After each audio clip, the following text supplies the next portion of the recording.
بسم اللہ الرحمن الرحیم۔ لوگوں کو اپنی اچھائیاں بتا کر ان کے ساتھ رہنے کی مانگیں۔ اپنی کچھ برائیاں بتا کر دیکھیں کون ساتھ چلتا ہے، سب معلوم ہو جائے گا۔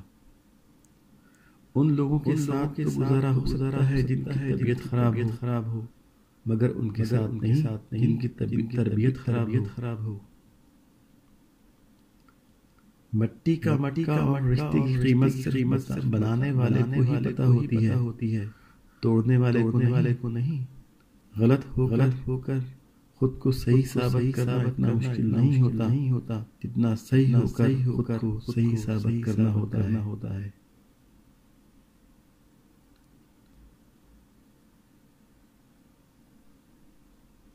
پریشانی تذکرہ کرنے سے بڑھتی ہے، خاموش رہنے سے کم ہو جاتی ہے، صبر کرنے سے ختم ہو جاتی ہے، اور اللہ کا شکر کرنے سے خوشی میں بدل جاتی ہے۔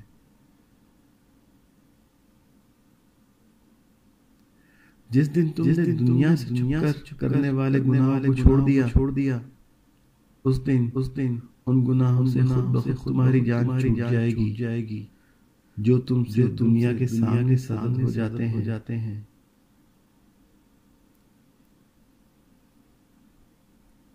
اگر روح کی آواز ہوتی تو یقیناً ہر گناہ کے بعد ہمیں اپنے اندر سے رونے کی آوازیں آتی۔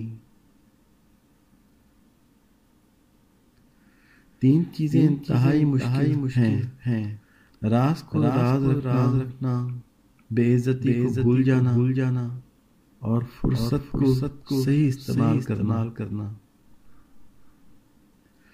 اگر دنیا آپ کی طرف نہیں کھینچتی، اگر اللہ کے خوف سے آپ کی آنکھوں میں آنسو آ جاتے ہیں، اگر دوزخ کا تصور آپ کو ڈراتا ہے، اگر آپ اللہ کی عبادت اسی طرح کرتے ہیں جس طرح کرنی چاہیے، اگر نیکی آپ کو اپنی طرف راغب کرتی ہے اور آپ برائی سے رک جاتے ہیں، تو پھر آپ صالح ہیں۔ کچھ صالح ہوتے ہیں، کچھ صالح بنتے ہیں۔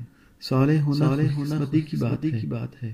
صالح بننا دو دھاری تلواریں پر چلنے کے برابر ہے۔ اس میں زیادہ وقت لگتا ہے، اس میں زیادہ تکلیف سہنا پڑتی ہے۔ عمیرہ احمد کے ناول پیر کامل صلی اللہ علیہ وسلم سے اقتباس۔